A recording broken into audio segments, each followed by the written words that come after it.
Are we live? Hey, everybody. Crazy technical difficulties today. We're trying a bunch of things to see if we can get this show to come up. It's not coming up. We're having a real hard time. I'm pretty upset about it. Matt? Sadly, we are not on your main Facebook page today, but the good news is we are actually live on your YouTube channel. I'm live on my YouTube channel, and I'm live on my fan page. So what I'm going to do, we are live, Matt. We are live enough. Let me go back to my other page and then share this thing and see if this is even going to work now. I have a good idea.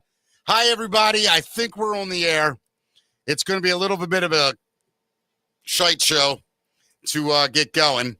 But like I said, we do our best here, Matt. We're making it work, man. We just have a hiccup with your main Facebook page right now. So yeah, I think if you share that on your main Facebook page, we'll be good. That's what I'm trying to do, man. I get really aggravated with this crap. I think you should also put a post up on your Facebook page so they see that in their feed as well. Yeah, well, that's great. Had I known all this 45 minutes ago, I'd have it done. I'm trying to do it all live. So let me do this. I think this is how I can do it. I'm going to everybody watching this, and if you're on YouTube watching this, apologies. But we've been broadcasting it another way for a long time. And it's we're having some major technical difficulties. If you're also new to the show on YouTube or any other platform that you've never seen it on before, and you're complaining, you can seriously kiss my ass. This is our first show. Welcome. Subscribe and like. That was such a warm welcome. Yeah, I'm not that guy. I think I'm also on our page, on our main page. I think it's up. You think it's on your page? Yeah, I had to share it, but let me double check to see how this is working. I am having some serious. We are having, I should say, serious technical issues. You've shared it successfully. Okay, it's shared now. I don't know where the comments will come in. Where do I do those? Comments are going to come in through all the platforms that we're on. So they'll come in through your YouTube channel. So if I click in here under, all right, yeah. So now's a good time to tell people to subscribe to your YouTube channel. Okay. Because eventually it's going to be there all the time. Yes. Okay. Now listen, everybody, we are hitting crunch time here with the show much faster than we ever thought, Matt. This is our 12th show. That's a good thing. Oh, it's an amazing thing. Yeah. But it is our 12th show, and we're trying to get all the technicality shit straight and all that stuff. But we have this on YouTube now, and if you're a YouTube watcher, you can go to, what's it called? Mickey Talks Pod, correct? That's right. It's at Mickey Talks P-O-D, Pod. Yeah, Mickey Talks Pod. That's where it's going to be. Hopefully more people will get on board. We are doing it at a different time today. What time do you have to be out of here by? I have to be out of here by 5 today. Oh, really? Oh, so yeah. You have to leave at 5? Yeah. Okay. We're good for a little while. All right, good. Even with all the technical difficulties. Yeah, 100%. Anybody that's tuning in, thank you. If this is your first time watching it on the show, thank you. I appreciate it very much. I believe this is awesome. I'm having fun. I'm going to go back and forth. But, Matt, what we're going to do, because I'm trying to pay attention to technical stuff as well right now, I want to see if these comments are the same that they were on mine. Yeah, so I got it. I got a reply as this guy. All right, I'm good. So we can put up some of the comments here on the screen, actually. You know that? Try it. I don't even know what the hell's happening. Yeah, there we go. Got one hi from Texas, Baltimore born. What the hell's his name? I don't know. He's got a UFC photo. I can't see any of this crap. And then we got. See, you get to see Rob everything. McDonald says, "Sup, Mickey." Sup. I saw that one. And then we got Roger Douglas. Hey, does King. it tell you where the comments are coming from? Yeah. It comes from. We got some from Facebook. We got some from YouTube as well. Really, YouTube's watching. Yeah. All right. I don't know how any of this shit works. Yeah, I see it coming up on mine. That's really cool. All right, I dig it. So if you're watching on YouTube right now, yeah, this is where we're going to be. Eventually it's not going to be on Facebook anymore. Right. So if you're watching this also on Facebook and you've been watching from my other profile, please follow on this page. This is a fan page. I'm learning this crap. So this will allow me to do more stuff, get to more people. But it is YouTube. That's going to be the key, I think, eventually. But we're going to build it from here like we've been doing. Yeah, well, eventually we'll be up on Apple Podcasts and Spotify. Yeah, all that the stuff. Platforms. Yeah, we're doing our best. I'm trying. Matt, how are you? I'm doing great now, Mick. Good, yeah. I'm a little stressed, but I'm good, man. I want to thank Keith Mills for yesterday. What a great guest. Unbelievable. Always, Yeah, it was amazing. Okay, seeing you on Facebook. What's the YouTube name? It is Mickey Talks Pod. I'm going to put it up on a banner here. So. Yeah, go ahead and do that. Yeah, put that up. Matt, while you're doing that, I want to tell a couple people some things. If you are just joining us, especially on YouTube, welcome to the show. My name is Mickey Coachella. The show is called Mickey Talks. I am a comedian and former radio host. Basically went through a lot of trials and tribulations, no drugs, no alcohol, just a little bit crazy for a while. And things got a little rough, but I'm getting it back together, and this show is really important to me, and it's a talk show where we talk about everything. And today's a little rough the way we started and getting into it. But we like to do a lot of things, and we like to talk about a lot of things, and we like to entertain people. So, Matt, with that in mind, I think what we're going to do today is get right into it, man. You don't want to take some deep breaths? You do some. Well, you know what I want to do? Let's just try it and see what happens. Roll your neck. Here's what I want somebody to do. Can you put the phone number up? Yeah. All right, first person to call this number that's going to come up on the screen. God, this is going to relax you? Well, yeah, because I love being chaos. We don't know if this works either. Okay. So what you guys are watching is how a show is formed. Right. And it's pretty funny, to tell you the truth. So anybody, if you see that phone number, call me. Yeah, it's up on the screen right now. It's 443-626-7111. So you'll be our very first phone caller. Yeah, it'd be amazing, won't it? If it works. If it works. It might echo back, sound like ass. We have no idea how any of this crap's going to work. It's pretty funny, though. Either that or we could just make some prank phone calls today. You want to make some prank phone calls? It's up. Apparently people are telling me it's up. So, yeah, I'm happy about that. Yeah, I was going to try one. You want me to call somebody first just to see if it works? Yeah, you got somebody you can call? I'm going to call my son and just tell him we're on the air, see what he says. Okay. Tell him not to say anything stupid. That should be pretty easy. Wait, did somebody call us? No. All right. Let me see. I'm pretty sure we're going to hear that phone ring. Yeah, if anybody calls it, but nobody's called it yet, you jack. I don't know what's happening. Like, why nobody's. I guess people are scared. I don't blame them. Oh, we're getting a call. Let's see if this works. Hello, you're on the air. Hey, Mickey, it's Julie from Hammerjack. Hey, Julie from Hammerjacks. It works. So this is working. Yeah. Good. Now you're coming through just one ear, which is fine. We'll fix that later. Now the phones are blowing up, Matt. This is ridiculous. I love it. Julie, how you doing, honey? Sorry for the rough start today. It's been a day, believe me. You know what?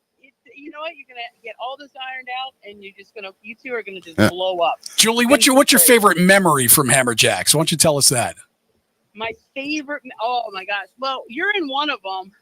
Matt Davis is in one of them. I am, or Mickey is. Mickey is definitely in that. Yeah. Wow.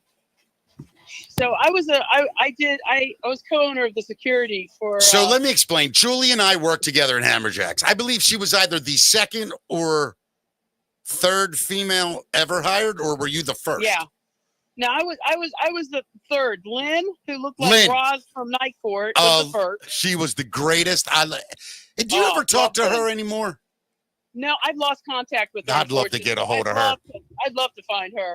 So Julie and I did Hammerjacks. She was secure. She was part owner of the security company, but a female security guard, and she was buff dude and took care of business. Yeah. And it was fascinating. We're gonna have Julie on the show one day and tell all those stories. But Julie, hey, thank you. I'm gonna jump back into the show here. Jump on your show. Do your thing. Thank you. I love you guys. Thank you. Love you, sweetheart. Take care. Hey, look, the good news is the phone works. We are in business, brother. All right, let me call my son back. See what the hell he wanted. All right.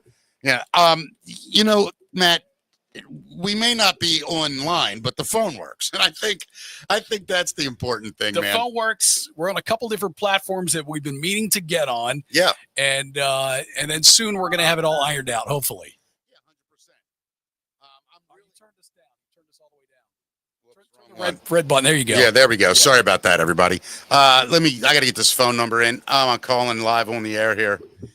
You know what's really hilarious to me anyway? I don't even know my son's phone number. I'm trying to look it up right now. I don't know anybody's phone number. This is ridiculous. My own son. Actually, I know my wife's phone number and I know my mom's phone number, I think. I think those are the only two that I have memorized anymore. And really? And my first phone number. I remember all my phone numbers from like the houses where I lived. I remember house numbers. Yeah. Too. Yeah. All right. Ready? I'm going to dial this number. Let me see it. All right. Here we go. Everybody, thanks for playing along. This show is going to get good and organized one day. It's just not going to be today. And our show, the way we do it, it doesn't really matter. But if I can get this going, it'll be great. All right, here we go. Let's see if this works. I don't know what he's going to say. Carlin, I got to make sure he doesn't say nothing stupid. Hey, you're on the air. You're on the air. You're on the air. Don't say anything stupid. How you doing, buddy? I'm on the air. Yeah, I'm doing my show. Live? Yes, we're live. I have the phones hooked up on the show. This is my son, Carlin, everybody.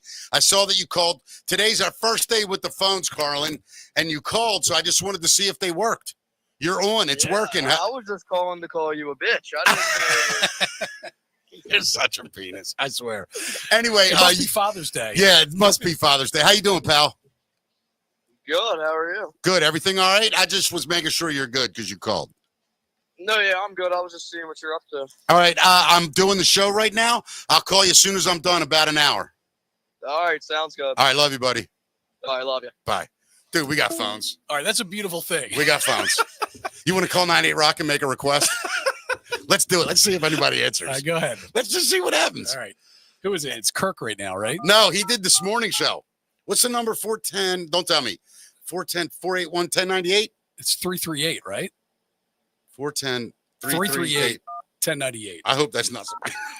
We screwed it up. Let's see if it'll work. Let's see what else. This will be hilarious. So who's in on the afternoon show? I don't know who does that. Marianne?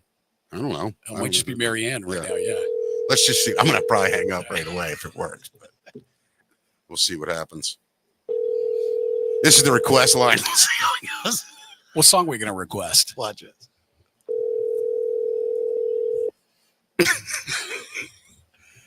How do I turn them down but keep us up? Like, how's it coming in? Who's that? Who do you mean that? Let me see some. Phone? That's how. Okay. All right. Nobody's answering. They're very busy there. Must be busy. Yeah. Hey, their phones are working too. Now let's call somebody else. Or maybe they're not working. Who you want to call next? Who can we call? What do you want to do? You want to make a prank phone call, or you want? I don't care what we do. Yeah. Let's just do something. I think we should call the Butterball hotline. By the way, do internet calls under the same FCC guidelines where like somebody has to know they're on the phone? Yeah, we'll tell them. We're on a cooking podcast for the Butterball Turkey. It's 1-800. What is this now? It's the Butterball helpline. They help people with their turkeys, especially around Thanksgiving time. Can you hold on? I don't want to give the number out on the air. Yeah, here, hold on. I'm going to bring it over to you. Yeah, go ahead. Do that real quick. Everybody, listen, here's what we're doing. We're just going to have fun today, see where this goes. We're trying out new equipment. It's a little goofy today. I got it from there, Matt. All right. Is it spelled right? The numbers are there, too. I can't read that. Let's see what happens. I just put 14 numbers in. I spelled the whole thing. Let's see if it works. Let's see if it works. Which one is it? Hello? We're sorry. That was not. You dialed the wrong one? I don't know what's happening. People are calling me. Yeah, take a phone call. Take a call. I'm going to call somebody back to call me and see who it is on the show. Watch this. This is going to be fun today. Star 69. Yeah. I'm more of a 68 guy. Let's see who it is. This could be Julie again. I have no idea. Can't see them. Mickey, I had to mute the program. Hey, who is this? Roger. Hey, Roger, how are you? You're on the show. All right. I was just watching the stream on YouTube, and I tried calling you, but someone else got on first. Roger, thank you so much. You're watching on YouTube? Yep, watching on YouTube. Found you on Facebook first. Yeah, no, thank you so much. And how does it sound and look on YouTube? Does it look the same? Everything look all right? Yep, looks great, man. I'm really excited about this. Roger, where are you from, pal? From Columbia, down in Kensington, right now working. Awesome. How old are you, buddy? Yep. How old are you? Oh, 44. 44. That's right in our target range, Matt. That's what we're looking for. Our target demo. Yeah. What do you do for a living, Roger? Work a newspaper. You work for a newspaper? Yeah. I'm not going to make you say it or anything. You want to do an article on us? Yeah. Why don't you write an article on us, you son of a bitch? I need the publicity. Let's get this. Are you at work right now? Yeah, I'm at work right now. Got any interview questions for us? Yeah, you got it. Well, let me ask you this. Are there employees around you? No, just me in the office. I do want to thank Matt Davis for my fatty liver all those years hanging out at Noise in the basement. Oh, Lord. Yeah. I think the statute of limitations is passed on that. I think I'm okay. Sorry about that. You made it to your 40s, Roger, so you did something right, bro. Hey, Roger, man, listen, spread the word for us, pal. Thank you so much. Matt and I are trying to do something that really, I don't know anybody else has done it this way or like this, so spread it. Roger, thanks for calling, man, and keep listening and watching. Thank you, Roger. Talk soon, pal. All right, bye. All right, bye, buddy. I wonder what that sounds like on their end. I know it's a left channel for like it's in our left ears. Yeah, it's in our left ears only because we're sending it that way. If they're on their phone, they'll hear it fine. No, I meant on the air. Yeah, I don't know. It might just be coming out of one side. Right. But do TVs even have that? I think. I don't know how any of that crap works. I don't know how anything works, Matt, especially this freaking show. It's been so much fun doing this first dozen shows, Matt. And knowing now that it's on YouTube, it's easier. You say it's easier. Like people, they just, please, what's the word? Subscribe. Yes, like and subscribe the videos that we have up. Please Help like us us and please subscribe. I don't care if you ever watch it. Just subscribe so we get credit for the downloads. Right? Isn't that how it works?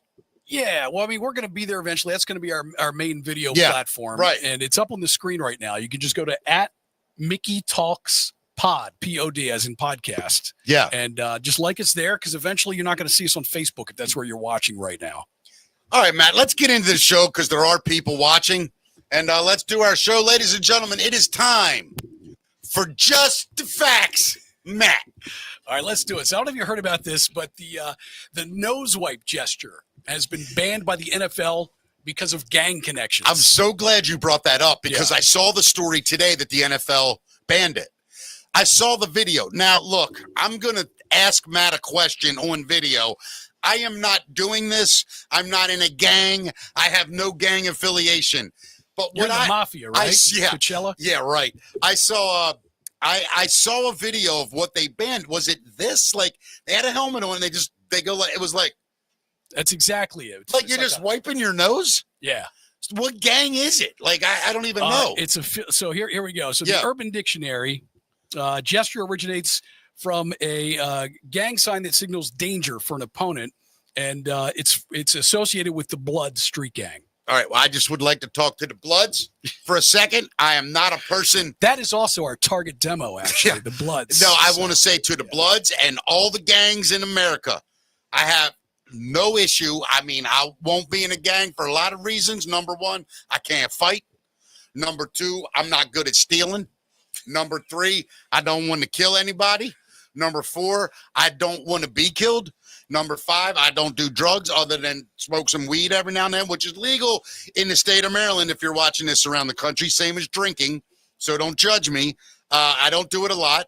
And yeah, I don't want any gang affiliation, but I was curious as if that was the actual gesture. What does it mean? It means danger for what? Yeah, so I'll give you the whole definition. This is from the Urban Dictionary, by the way. The move can be interpreted in a few ways. One version involves placing your index finger below your nose, signaling to others that an enemy is close by. Right. Another variation has the index finger sliding horizontally under the nose and ending in a thumbs down position. And this action is meant to convey to your squad that you're out for blood and ready to intimidate the opposition. All right, but let me ask you this question. What if you just do something like this, like like if you go straight up, like, like we'll get you a tissue. Like you're a little kid. That means you're affiliated with the Roman Catholic Church. That's what that means. That is Roman Catholic Church affiliation. Yeah.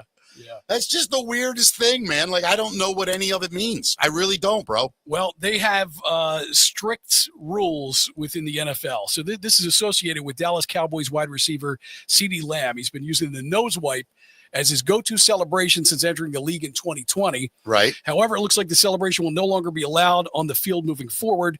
According to ESPN, the NFL's rules outline that any violent gesture, which shall include but not be limited to a throat slash, simulation firing, or brandishing a gun, or using the nose wipe gesture, or any act that is sexually suggestive or offensive is not allowed. That's crazy, man. That's like a bizarre story to me. Like, it really is. By the way, Matt, can I do a radio thing? Yeah. Hey, by the way, first caller what's our number? I'll put it up on the screen. Yeah, put it up on the screen. First caller, going to win 2 tickets to an upcoming comedy show. What you're going to do is the first person to call us right now, Matt, before we really get to the next story, I got an idea. I want to see if we can do like promos here on the show. All right. Also, Matt, I think I'm going to have some big news next week about a sponsor. Really? Actually, maybe 2. It's amazing to me how many people have approached us about sponsoring this show already. I'm starting to get a little scared. Which isn't technically even on the air yet, right? So here's my problem with it, with everything. Did you put the number up? Yeah, first one to call gets 2 tickets. Here's my problem with everything right now. Basically, we are doing this with nothing. And the reason I started this show is because I'm not good at anything else, right? I tried to be a businessman. I owned businesses, restaurants, comedy clubs, all that. By the way, I got a big announcement coming up next week, too, about something. Cool. However, I'm not a great business person. So now this show is taking off so fast, and I don't know what to do because I'm not a business person. But luckily, Matt, you and I are surrounded right now by some pretty smart people. That's true. That have graced us with their help. And if you are interested in being an advertiser or a sponsor of the show, please send us a direct message to Facebook, to myself or Matt. There we go, ladies and gentlemen. So here's what I'm going to do, Matt. Watch this. Our first contest. Yeah, let's see. I don't know who it is yet. Hold on, you're on hold. Okay. You can ask him a trivia question or something? I got an idea. Hi, who am I speaking with? You're on the air. Hey, what's up? It's Steve McLaughlin. Steve McLaughlin, how are you, my friend? I'm good, man. It's Little Steve from Sonoma's Bar and Grill back in the day, man. Little Steve, you're going back 20-some years, bro. 15, indeed, sir, maybe. Indeed. How are you, man? Love what you're doing, man. This is great for you, bro. I'm happy. Let me Thank you so guess. much. Little Steve is a huge guy. Little Is that right? That's usually how the nicknames go, right? Not real. Steve, No. Go It was ahead. Big Steve, and then I was Little Steve. Yeah. Oh, I got Little you. Steve was in between me and Big Steve. I see. You know, I would have been Micro Steve. You know, they call had the my big name guys been tiny. Steve. They're like, tiny. I know a tiny who's 6'8", 440. Right. Tiny. So how's it going, brother? Well, man, everything's good, man. I'm just excited for you guys. This is fantastic. All right, I'm going to ask you one question. If you get this right, you win 2 tickets to any comedy show coming up. How's that sound? Putting me on the spot here, brother. All right. Well, you called. God damn it. I didn't do this. All right. Here we go, buddy. I am going to put you on the spot.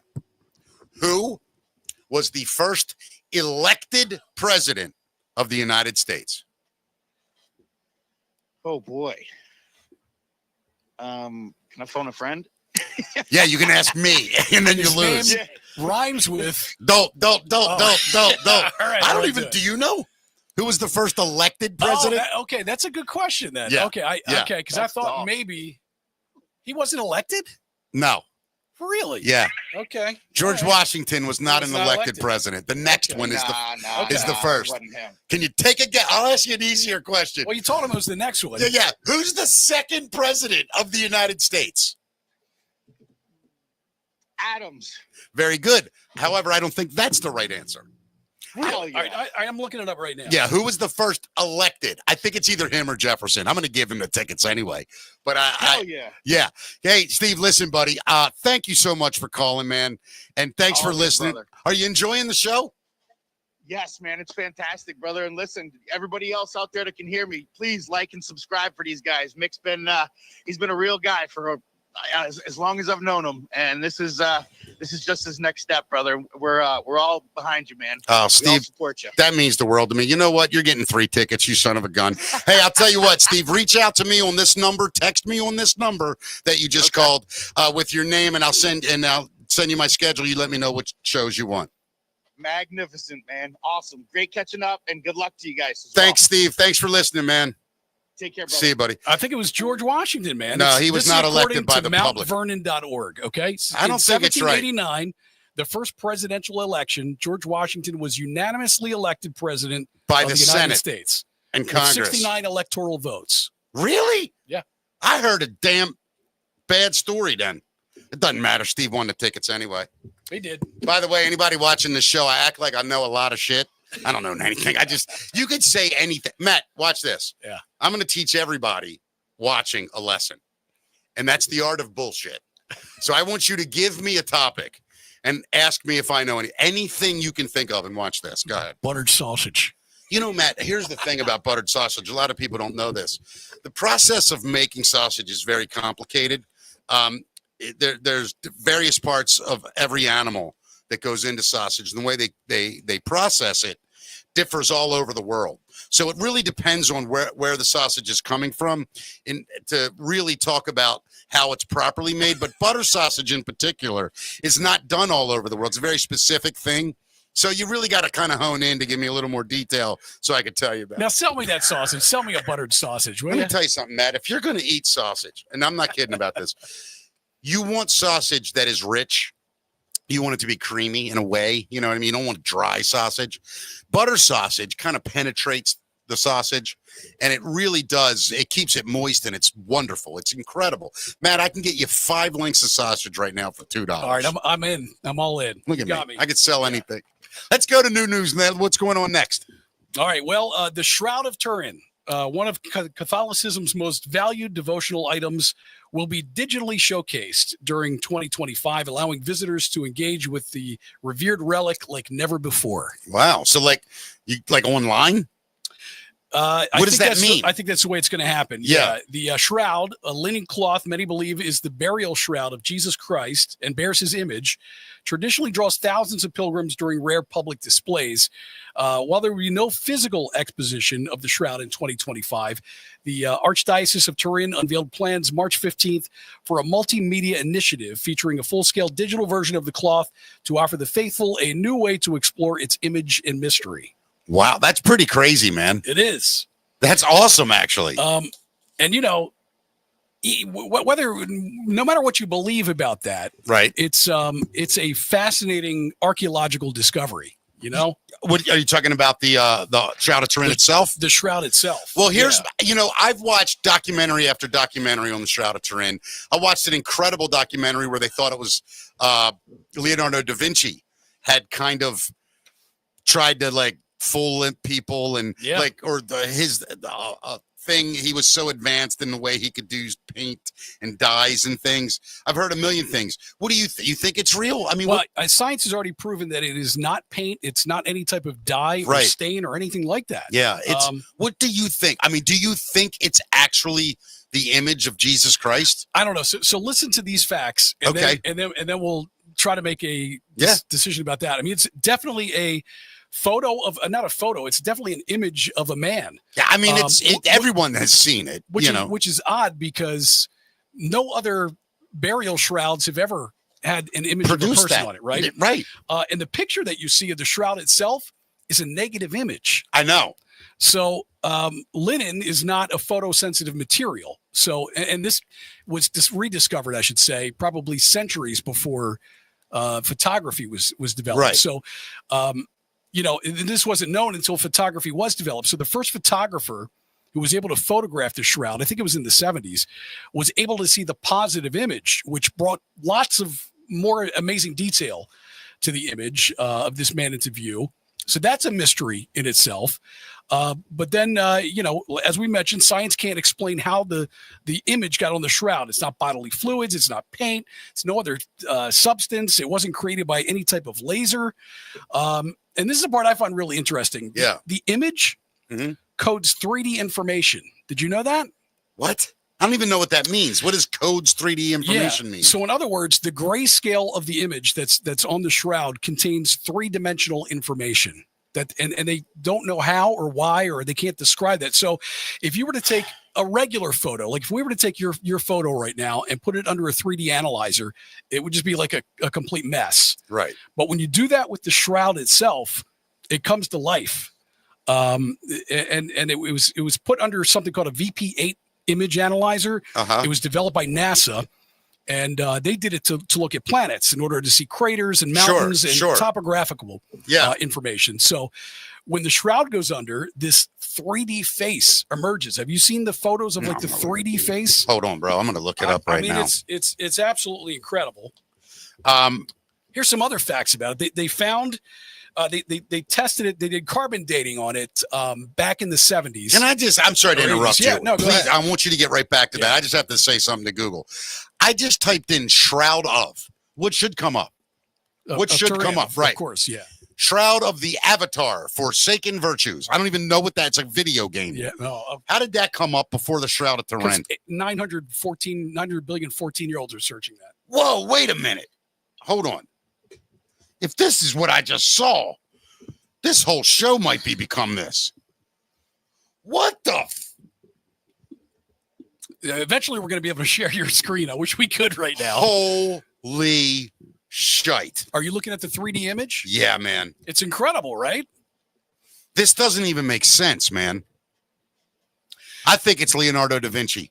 It's not da Vinci, man. There is no paint on that thing at all. They were not drawn on there. There was no dyes. There's no nothing. They can't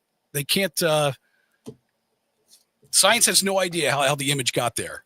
You know, man, imagine you're one of the greatest scientists in the world. Like, that's the guys doing this stuff. You know what I mean? Yeah. And you find something. What are they've dated it a couple times and the dates vary. Well, here's what happened. So in the 1980s, they carbon dated it. Right. And it went back like 1200 and that kind of when it dismissed. Right. Well, it said it took it back to the Middle Ages, which is when it came back. But what they said was they did it again. They did some other type of dating with it. Right. And what they said was that they used a contaminated piece on the corner of this thing. Apparently, the shroud had been repaired a bunch of times. Not only had it been repaired, the church it was contained in had burned. And apparently in fire, it screws up carbon dating, whatever. But go ahead. Yeah, so it was contaminated.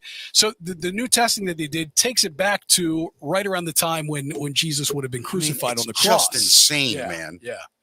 I mean,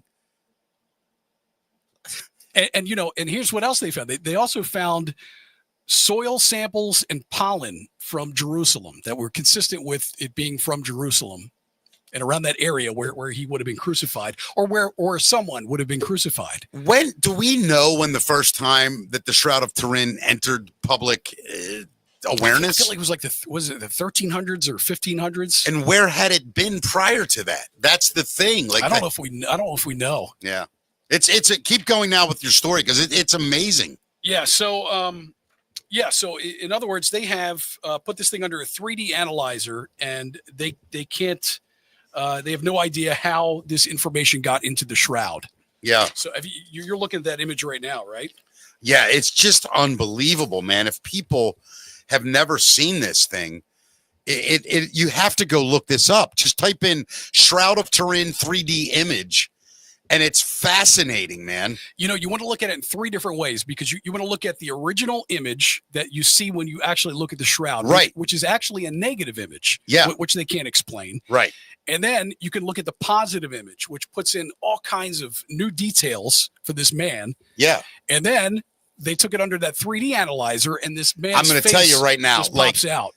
That's kind of what you'd think Jesus would look like, too. I mean, not the white, blonde-haired, blue-eyed Jesus. It's more of like a Middle Eastern kind of look, right? He looks like a Jewish man. Yeah. A long-haired Jewish man. Mm-hmm. I would imagine, I don't know, the blood has been the same for thousands of years.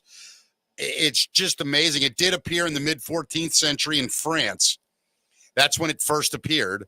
Now it is kept at the Cathedral of St. John the Baptist in Turin. In Turin, Italy, Yeah, and it's been there since 1578. Right.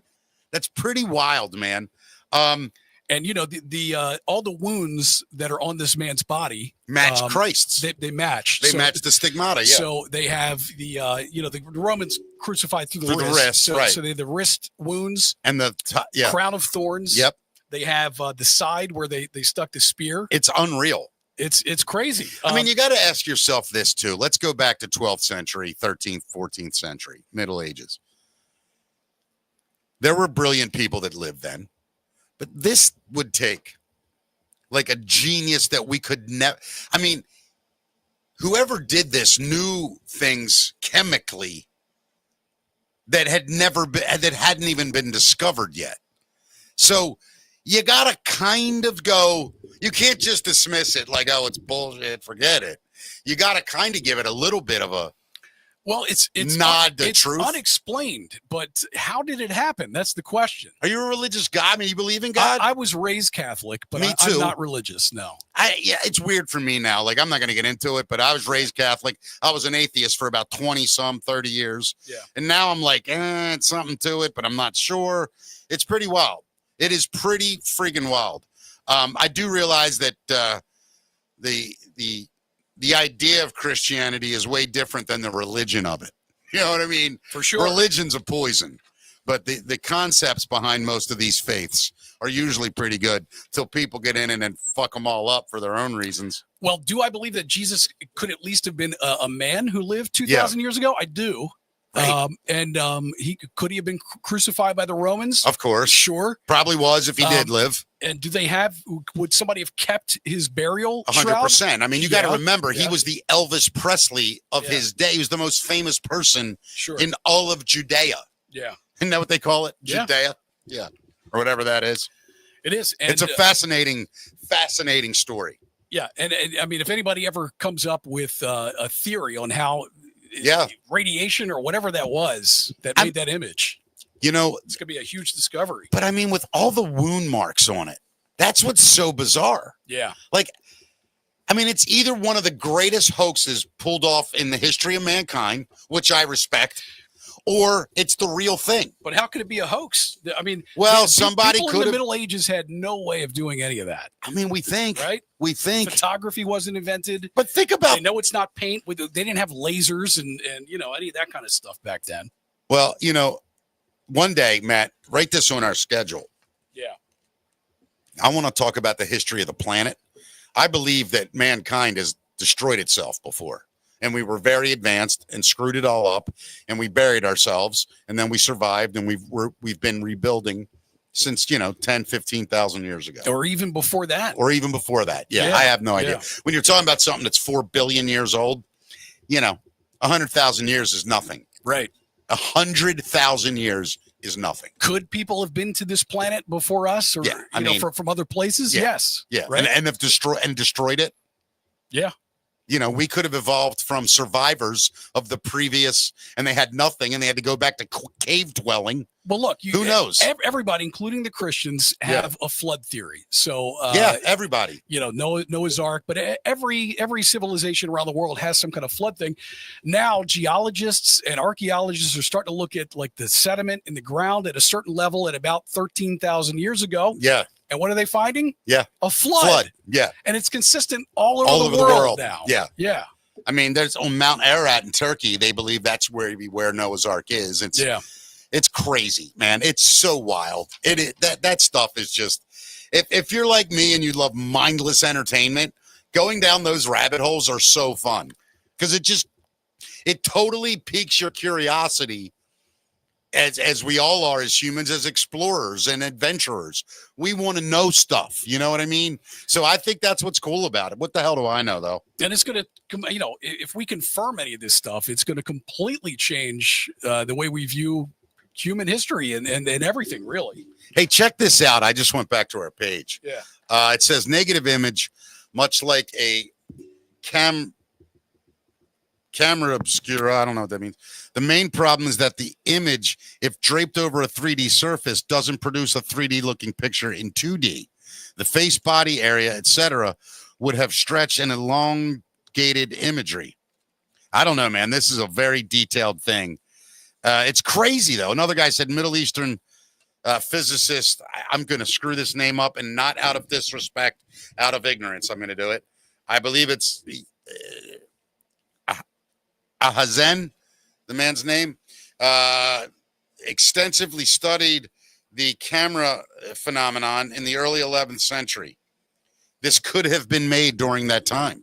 They were screwing around with, it's called camera obscura phenomenon. I don't know. You mean in the Middle Ages? 11th century. That's when they started doing that. Wow, It's I'm going to have to look into crazy. that. I've never even heard of that. It's wild, isn't it? Yeah. All right. Yeah. All right, well, I mean, if they can, if they can see what I heard was science is not able to reproduce this now. Yeah. So if they It's know right. how they did it in the Middle Ages. Yeah, it's crazy. Yeah. By the way, you know what I was thinking about? Do you a Gary Busey fan? That's where I got buttered sausage tonight, man. So, dude, You turned us down. Two. There you go. I There you go. pulled my mic cord out. Gary Busey, I saw him, he went, I don't know if he still is, but he was like a born again Christian. And I seen him talking about the Shroud of Turin one time. I haven't done Busey in years, but he was basically like a thing about the Shroud of Turin.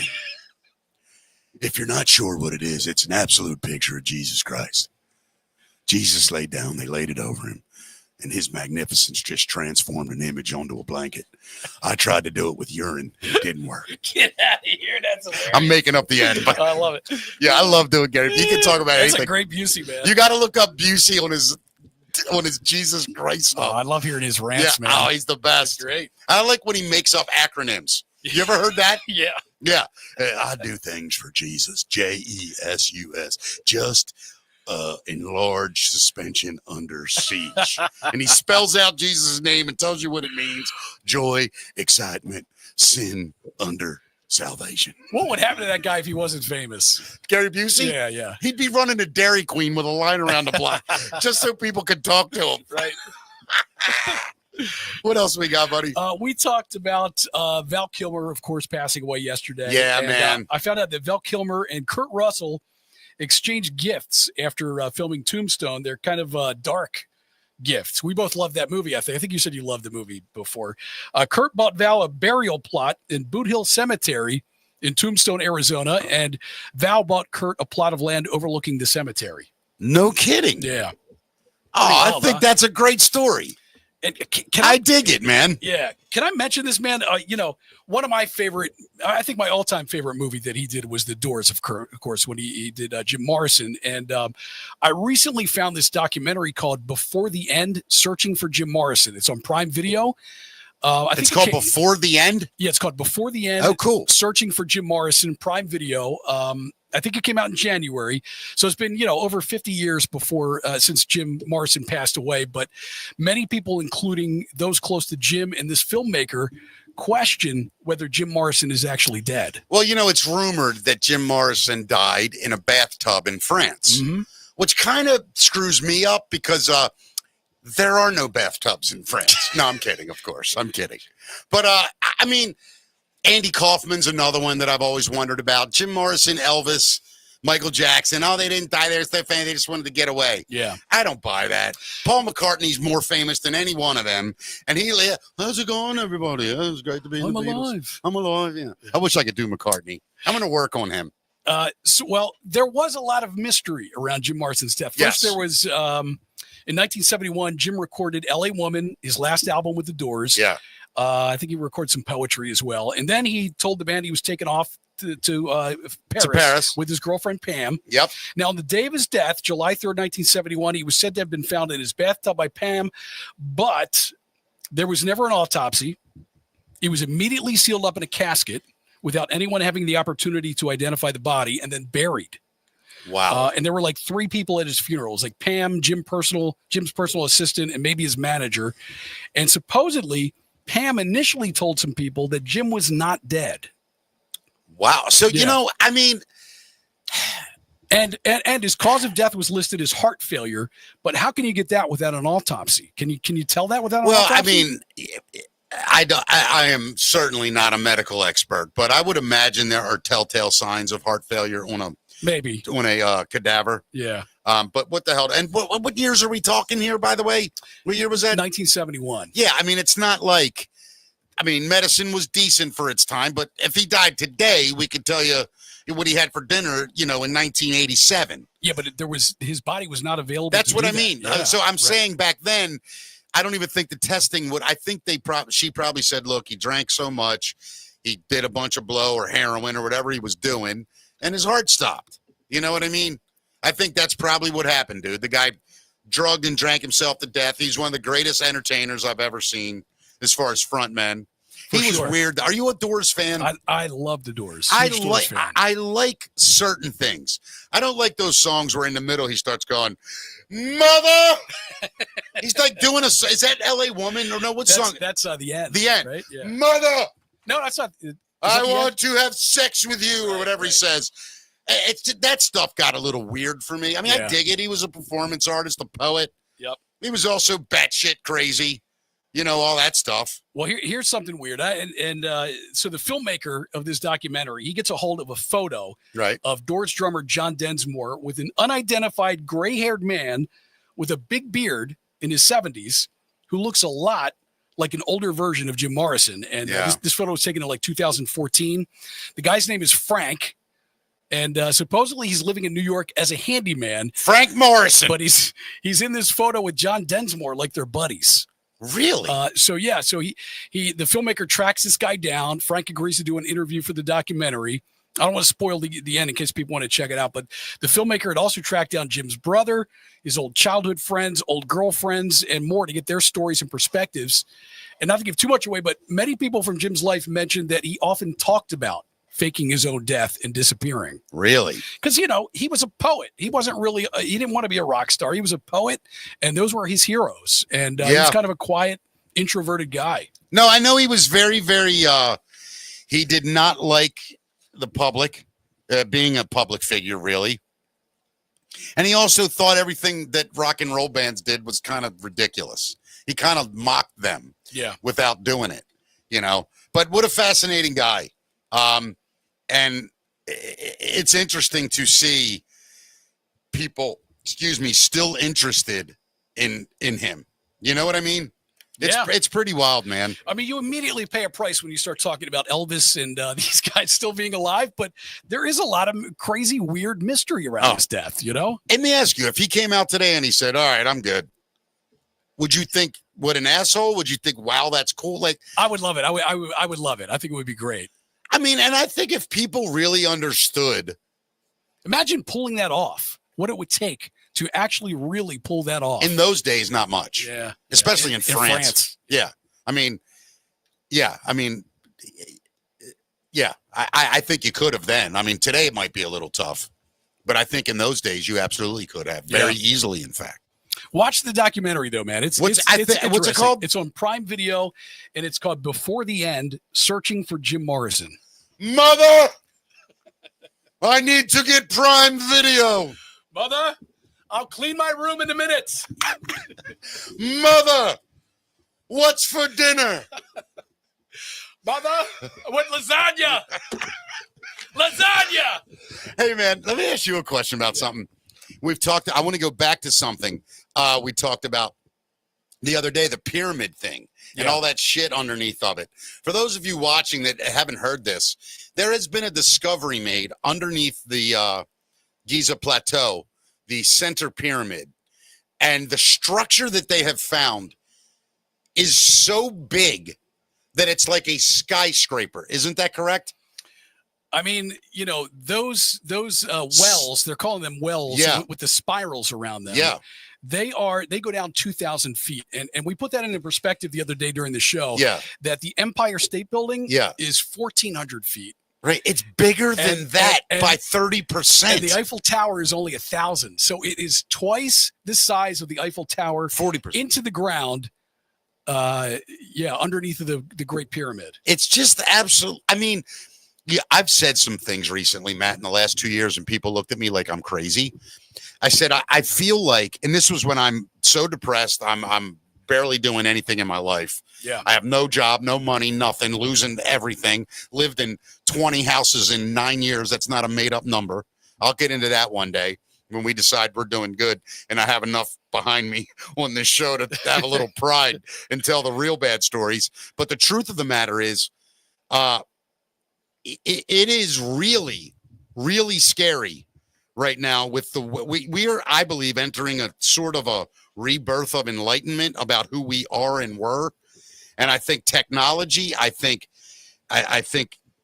technology is going to allow us to figure out a lot of things that we thought were true. And like the whole Columbus discovered here, there was people here way before Columbus hanging out. I mean, the Vikings, a lot of people think way before the Vikings. The Chinese were on the west coast of the United States. Yeah. Like, you really get into stuff. It's absolutely fascinating. And I think in the next 10, 15 years, human history will be rewritten massively. I think so too, and I think that hopefully the Egyptian government is going to allow us to do some archaeological exploring, because it's, obviously they want to protect their archaeological discoveries, A, and B, they say it could make them vulnerable to I guess having people find out things about Egypt they don't want them to find out. But national security for the country. His name all the time. Zahi Hawass.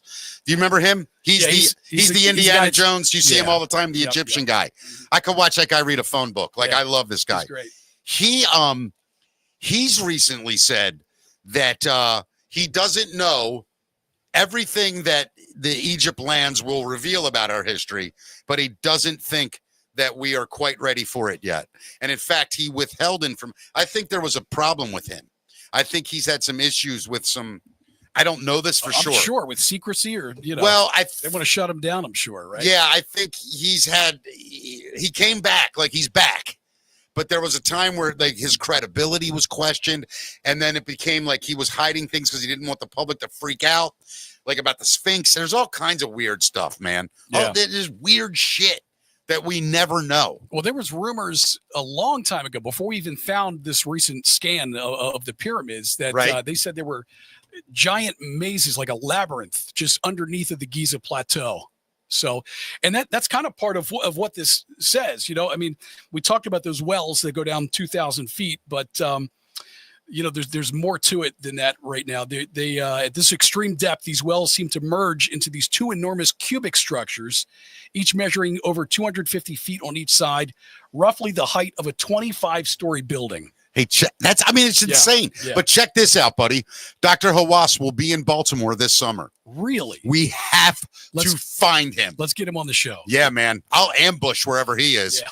You know what I mean? With a phone. I want to talk to that guy. I do too. Let me tell you something right now. If he comes in and does this show, if somehow we pulled that off, that would be the greatest coup of my lifetime. To interview that guy. That is our number one objective then right now for guests. Anybody knows good old Hawass? The Egyptian Indiana Jones. Man, would that be amazing? What a hat trick we got, man. What do we get? We got pyramids, Shroud of Turin, and then the Ark of the Covenant. Yes. All this 2025. Yeah, right? It's crazy. It is crazy. Is there a great human history or mystery that you're fascinated with? Like that just... Egypt, for sure. Egypt is a huge one for me. There's two of them, and people are going to laugh at the first one. The Bigfoot thing really gets to me. Now explain that to me, because I've heard people, and tell me if this is what you think too. Yep. I've heard people talk about it where it's not necessarily just some big ape type creature walking through the jungle. It's some kind of spiritual thing. Does that make sense? I don't even know what that means. I don't know that part. I mean, I know a lot about it, but I'm not sure what you're talking about. What I am sure of is that I don't know. But there's a lot of weird things. I am starting to believe, though, more and more that a lot of this is bears, because I've seen so much footage now. I've never seen it before of bears walking on their hind legs. Right. And it looks like a huge ape and it can walk like that. Yeah. So, I mean, I could see if you're in the deep forest and you see something moving, you look over and a 7-foot thing walks by on 2 feet, you're going to think Bigfoot. Yeah. But I also think there may be something to it. I don't know. And the other thing that it's got me so, like, I will go to my grave being pissed if I never find the truth out. And that is the Holy Grail. what it is. Because, there's people Do you think it's, that still exists? I think the Holy Grail is not a cup or a bowl or that. Well, that's what it's supposed to be, right? Well, that's the original. Did you ever read, what was that book? Oh, my God. Oh, it's right on the tip of my tongue. Dan Brown was the biggest book in the world. Yeah, I know exactly. Not Angels and Demons, the other one, the first one. Or the second one, really. Oh my God, I'm such an Da Vinci Code. Da Vinci Code, yes. Yes. They talk about the way they break down the pronunciation of words and bloodline, royal blood, the way it's said, I believe in French or Spanish, I forget which language. And it's been translated wrong, but it actually meant royal blood. And then there's the whole Mary Magdalene was pregnant when Jesus died, and they fled her to the south of France, which is basically where they say that the Knights Templar, or whatever you want to call that, sort of came from, that bloodline of defendants of the church. Yeah. There's so much to it, man. Well, there's so many different gospels that never made it into the Bible that have different, vastly different stories. Oh, yeah, and the 4 that made it in disagree. Yeah, right. I mean, they were all written in different times. It's pretty wild stuff. Yeah. And I dig getting into all that, man. Me too. It's interesting. It's fascinating. Hey, I don't know. I think our viewership might be down a little bit, and 2 reasons. Number one, did you forget the Orioles are playing right now? The O's are playing. The O's are playing. Well, this will be here later for them to consume. I'm just saying. And the other reason is to remind people just tuning in. Today's the first day we tried to do this everywhere. We had technical difficulties. We're not really sure how to do it properly. But we do want to say thank you to everyone that's watching. Absolutely, thank you. And if you don't mind, I'm going to put this YouTube channel back up on the screen here. Yeah, please go to YouTube and watch this, and please subscribe. We need to make money.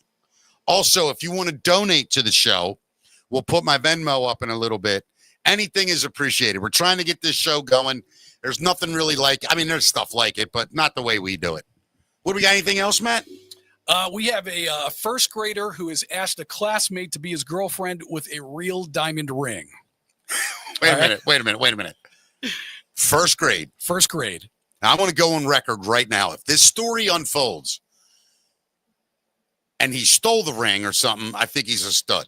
If his parents gave it to him to give to the girl, I think the parents need to be arrested and given parenting lessons. This story is hilarious. All right, let's hear it. So, most parents think it's kind of cute and harmless when you don't worry about it. I don't know if your kids had crushes and things like that. Oh, my God.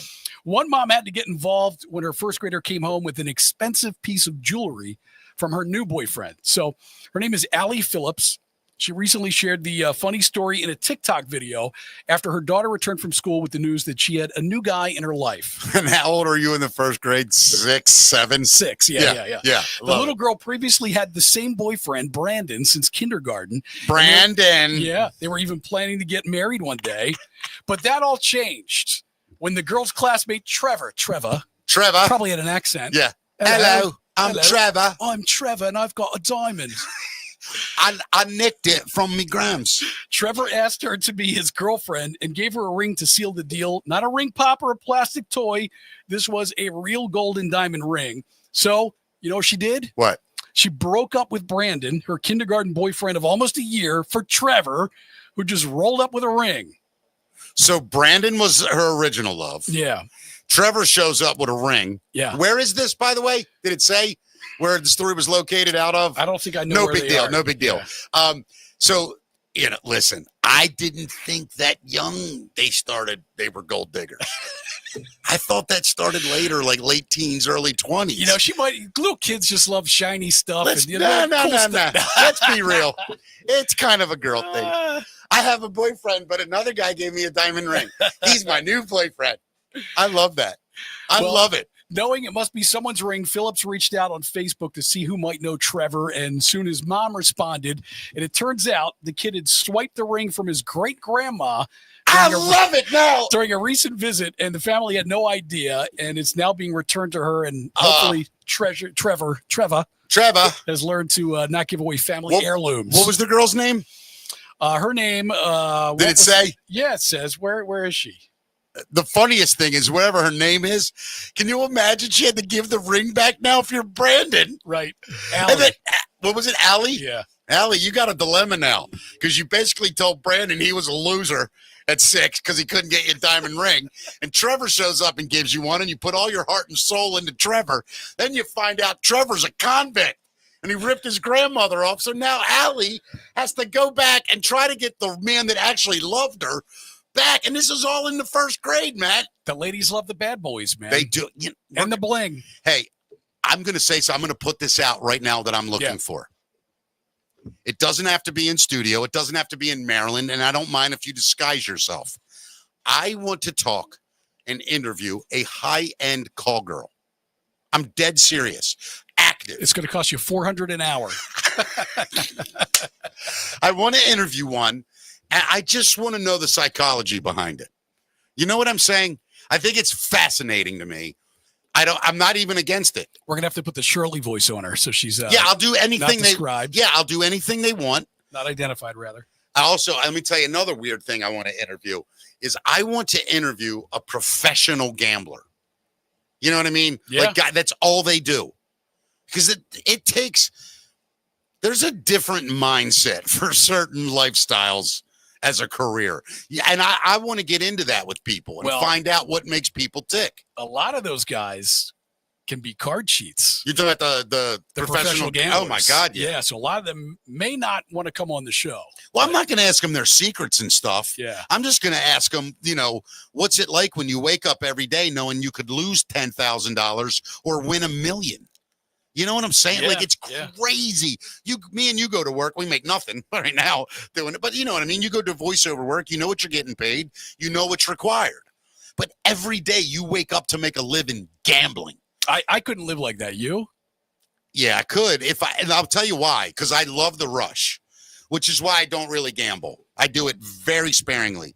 Because when I did have a little money, I would love to gamble because of that rush. Because I didn't do drugs and I don't really drink. And it's an adrenaline thing, man. Yeah. But it's dangerous, man. It is dangerous. Oh, I know. I mean, the most I've ever done, I will take, if I go gamble, I will take a block of money. And that's cash. It. Yeah. And when this is gone, I'm not going to the ATM machine. Yeah. I'm done. My son, Bub, Michael, who was on the show a week or two ago. Yeah. He just turned 21 Saturday. And for whatever reason, he wanted to go to a casino on his 21st birthday. Had never been. And how did you do? How'd he do? So here's what happened.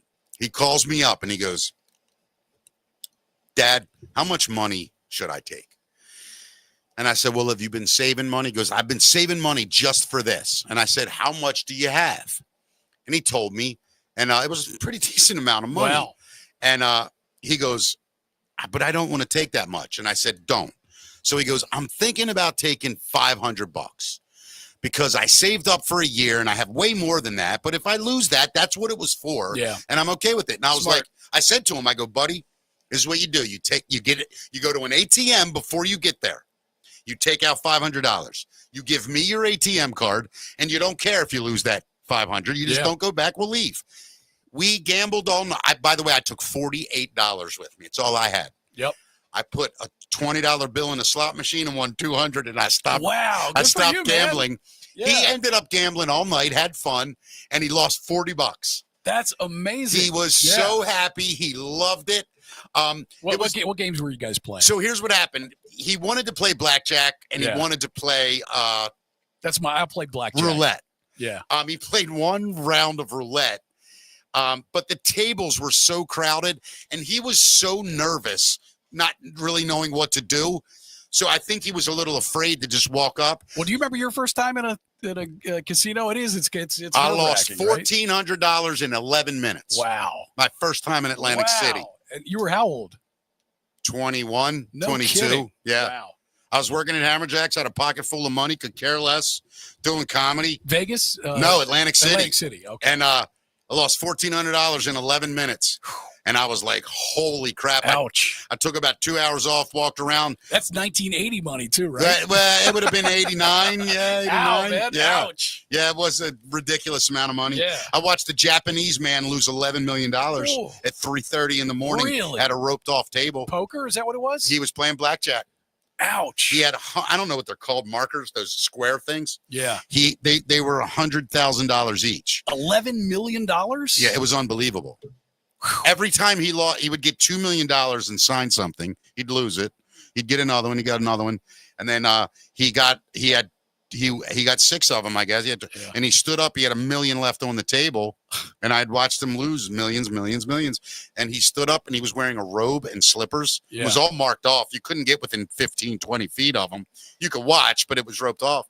He stood up. He turned around. There's about 5 or 7 guys standing there with me, just watching him. Yeah. And he turned around. He's Japanese. He had an accent. He turned around. And he said, "Not my night." And he smiled and he said, "Good night, everyone." And he walked with bodyguards, walked right away. Is he still with us? I have no idea. Probably. He wasn't that so. old. He wasn't that old. And then I went over to another table and we were talking to the dealer. And he wouldn't tell me who the guy was at all. But apparently this guy he's a bazillionaire, I'm sure. And he said, "I've seen that guy lose way more than that." Wow. He said, "I saw him win close to 30 one night." God, when somebody loses money that would be life-changing money for us. Life-changing money for 50 people. That? Right. Yeah. I mean, it's crazy. You watch that and you just go, wow. Yeah. It's unreal, man. It's incredible. It's wrong. Yeah. I will say this. If I was worth, $100 million, I'd probably take one night and just try to break a casino. Yeah. I would take $2-3 million and I would go and I'd sit down at a blackjack table and say, "Let's hope for a run." Because I'm fearless. Like if I could care less, I'll put it all in one hand. But I would love to do it. I would, just for the rush. That would be the ultimate rush. It would be the ultimate. You imagine you have, $10 million. You sit down and you stand up later and you got 80, 90 million. Like, because you can do it. You can do it. If you get blackjacks, you get splits. I've split cards 3 times. I've gotten 3 things in a row and you split them and you had a $50 bet. Now you have 150. Then you match. Then you get a double down. Next thing you know, it was a $400 hand and you win it. And you had $50 bet originally. What's the most amount of money you could go, I was having a bad night. Right now or then? Right now it's about $4. Right. 3 maybe. Back then, I mean, if I lost 500-600 to 1,000, it would kill me. Yeah. I'd get sick to my stomach. Yeah. I hated myself. Yep. But lessons learned, man. Kids don't go to college. Sorry, kids. Read a book. Dad had fun. All right, Mick, that is the fact, Matt, and it is about 5:05 our time right now. So we're going to end this show. Matt, thank you to everyone watching today. Please, I'm going to make a big announcement later about the way this show is going to be going. Please bear with us. Like YouTube. Please go to YouTube, everyone. Subscribe, rather. Please just hit subscribe. I don't care if you ever watch them. It's just that if you subscribe, the more subscribers we get, the more money we make. Watch them whenever you want. Please share these shows. Please spread the word. Everyone, thank you so much. Matt Davis, tomorrow night on the show, we have a young girl, she's, I think, 29, 30, coming on the show named Mia, who I met a couple weeks ago. And we're just going to, the show's really tomorrow. It's just going to be about, how I said, everybody has an interesting story. Yeah. And some of them are beautiful. Some of them are sad. And some of them are both. Tomorrow's one of those both days. And we're going to get to know somebody. Love it. Yeah. And then she's going to do the show with us. And I'm really looking forward to it. And we will see everyone tomorrow at 5 p.m. Back to 5 tomorrow. Today was a test. And it didn't go great because of technical. YouTube, like, subscribe. Everywhere you see Mickey Talks, please hit a button for us. More great shows to come. Thanks, everybody. And I want to come up with a sign-off thing. Okay. I'm thinking. Just a sign-off that we do? I got one. Let's see if let me know how this feels to you. Yeah. All right. Thanks, everybody. Go fuck yourself. What do you think of that one? Is that good? Is that bad? We'll leave that one for today. We'll polish it up a little bit. We'll clean it up tomorrow. See you, everybody. Bye.